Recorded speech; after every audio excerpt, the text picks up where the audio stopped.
இந்த வாய்ப்புள்ள மக்கள் என்ன செய்யறாங்க ஆரம்பத்திலிருந்தே தனக்கு என்று வாழ மாட்டேங்கிறான். தனக்கென்று பொருள் சேர்ப்பது, தனக்கென்று சேகரித்துக் கொள்ள ஒன்று இறுக்கிய அந்த கடிய மனம் இல்லை. அந்த உயர்ந்த பண்பு தானே வருது. இது எப்படி ஒரு அதோடைய திருவடி தான். ஞானிகள் பாதை பற்றாமல் ஒருவனுக்கு தர்ம சிந்தனையே வராது. தன்னையே அர்ப்பணிப்பான். அந்த ஆற்றல், அந்த ஒரு கருணை. அதனால நாம் சார்ந்த இது போன்று மக்களோடு சார வேண்டும். அப்புறம் அன்பர் சொன்னார், திரு நோக்கல் மாதிரி அவர் குழந்தைக்கு இதெல்லாம் உண்மைதான். அதெல்லாம் உண்மைதான். இது மட்டும் இல்லை. இப்போது நான் சில அடிக்கடி பேசிட்டு இருக்கும்போது சொல்லுவோம். இப்படி பேசிட்டு இருக்கும்போது இந்த கூட்டத்தில் 100 பேர் இருக்கலாம். இந்த 100 பேர் ஆண்களும் பெண்களும் கலந்திருக்கலாம். யாருன்னு ஒரு சிறிது நினைத்தாலும் எனக்கு தெரியும். இந்த வாய்ப்பு பெற்றவன் ஒரு அன்பு பேசிக்கொண்டிருக்கும் போதே அவர் என்ன நினைக்கிறார் என்பது தெரியும். இன்னொரு ரகசியம் தெரியும். ஒருவன் பார்க்கும் போது இன்னும் 6 மாதத்துக்குள் இறந்து போடுவான்னு தெரியுது. ஆனா சொல்ல மாட்டேன்.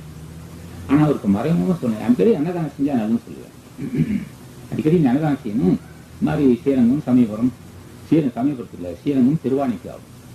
சமயபுரத்துல தான் போகக்கூடாது.